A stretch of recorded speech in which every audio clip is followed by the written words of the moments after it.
Hi everyone, welcome to అమ్మ చేతి ప్రేమ. ఈరోజైతే మన ఛానల్లో పిల్లలకి చాలా హెల్దీ రెసిపీ, మైదా వాడకుండా అలాగే డీప్ ఫ్రై లేకుండా చాలా హెల్దీ రెసిపీ చూపిస్తున్నాను. ఇంకా లేట్ చేయకుండా వీడియోని స్టార్ట్ చేసేద్దాం. ముందుగా నేను ఇక్కడ వేపుడు శనగపప్పుని అరకప్పు వరకు తీసుకుని ఇలా మెత్తగా మిక్సీ పట్టుకున్నాను. ఇన్ కేస్ మీ దగ్గర వేపుడు శనగపప్పు లేకపోతే శనగపిండిని కూడా 2 నిమిషాల దూరగా ఫ్రై చేసి తీసుకోవచ్చు. ఇప్పుడు దీన్ని పక్కన పెట్టండి. స్టవ్ మీద ప్యాన్ పెట్టుకుని 1 కప్పు వరకు తురుముకున్న బెల్లాన్ని వేసుకోండి. నేను ఇక్కడ స్వీట్ కొంచెం ఎక్కువ వేస్తున్నాను. మీరు స్వీట్ తక్కువ తినే వాళ్ళైతే 3/4 కప్పు వరకు మాత్రమే బెల్లం వేసుకోండి. ఇప్పుడు ఈ బెల్లంలో 1/8 కప్పు వరకు వాటర్ వేసుకుని ఈ బెల్లం కరిగేంత వరకు కూడా లో టు మీడియం ఫ్లేమ్ లో తిప్పుతూ ఉండాలి. ఈ బెల్లం ఏమి పాకం రావాల్సిన అవసరం లేదండి, ఇది పూర్తిగా కరిగితే సరిపోతుంది. మనం ఇక్కడ తక్కువ వాటర్ వేసాం కదా, స్టవ్ మీద ఇలా వదిలేకుండా ఇలా కంటిన్యూస్ గా కలుపుతూ బెల్లం కరిగేంత వరకు కూడా తిప్పుతూ ఉండాలి.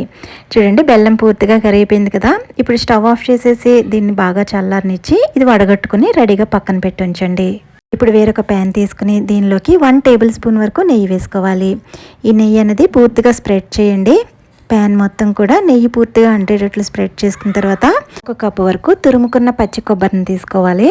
ఇప్పుడు ఈ కొబ్బరి తురుముని ఇలా నేతిలో వేసుకుని దీన్ని 2-3 నిమిషాల వరకు లో ఫ్లేమ్లో బాగా ఫ్రై చేసుకోవాలి.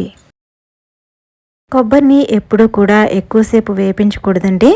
ఇది ఎక్కువసేపు వేగిందంటే దీనిలోంచి ఆయిల్ అనేది రిలీజ్ అయిపోతుంది. అప్పుడు మనం చేసే రెసిపీ ఫ్లేవర్ అనేది పూర్తిగా మారిపోతుందండి.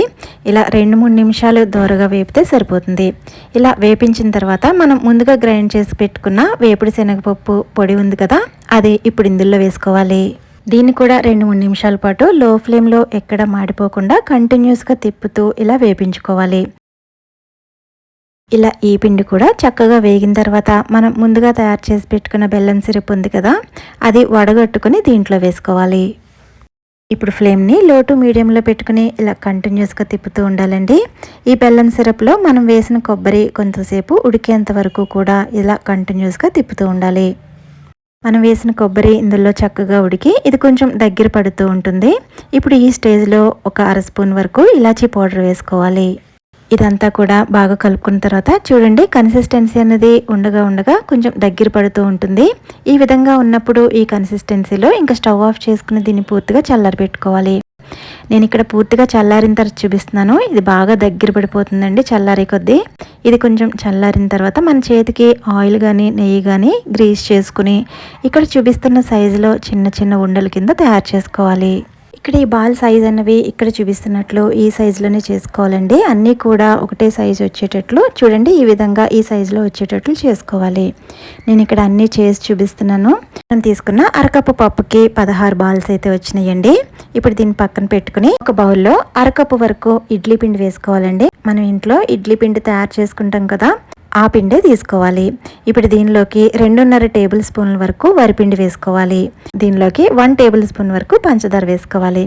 అలాగే 1/2 స్పూన్ వరకు ఇలాచీ పౌడర్ కూడా వేసుకుని ఇదంతా కూడా బాగా కలిసేటట్టు కలుపుకోవాలి.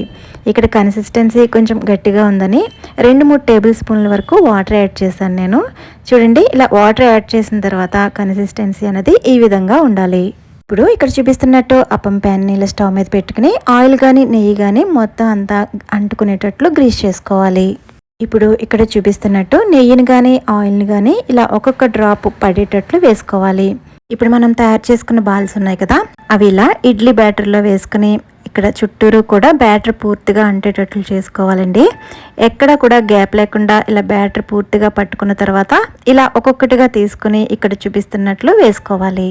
మనం వేసే ప్రతి బాలు కూడా చుట్టూరు కూడా ఇడ్లీ బ్యాటర్ పూర్తిగా అంటేటట్లు వేసుకోండి. ఇక్కడ స్పూన్తో వేస్తున్నాను, మీకు చేత్తో అలవాటు అయితే చేత్తో కూడా వేసుకోవచ్చు. ఇప్పుడు ఫ్లేమ్ని లో టు మీడియంలో పెట్టుకుని ఇక్కడ చూపిస్తున్నట్టు ఈ అప్పం ప్యాన్ని అటు ఇటు కదుపుకుంటూ అన్ని వైపులా ఫ్లేమ్ పూర్తిగా తగిలేటట్టు చేసుకోండి. ఇప్పుడు పైన కొంచెం వేగింది అనుకున్న తర్వాత ఇలా నెమ్మదిగా టర్న్ చేసుకోవాలి. ఇలా అన్నీ కూడా ఒక్కొక్కటిగా టర్న్ చేసుకోండి. చూడండి, ఇలా అన్నీ తిప్పుకున్న తర్వాత పైనుంచి మరో ఒక్కొక్క స్పూన్ చొప్పున నెయ్యి వేసుకుంటూ ఉండాలి.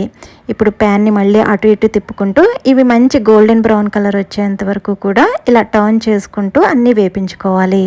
స్వీట్ అయితే చాలా బాగుంటుందండి, చాలా హెల్దీ కూడా. ఇది తప్పకుండా ప్రతి ఒక్కళ్ళు చేయవలసిన రెసిపీ అండి. స్కూల్ నుంచి వచ్చిన పిల్లలకి ఇలా చేసి పెడితే చాలా ఇష్టంగా తింటారు. మరి ఈ రెసిపీ మీకు నచ్చిందని అనుకుంటున్నాను. నచ్చితే ఒక లైక్ ఇచ్చి సబ్స్క్రైబ్ చేసుకోవడం మర్చిపోవద్దు.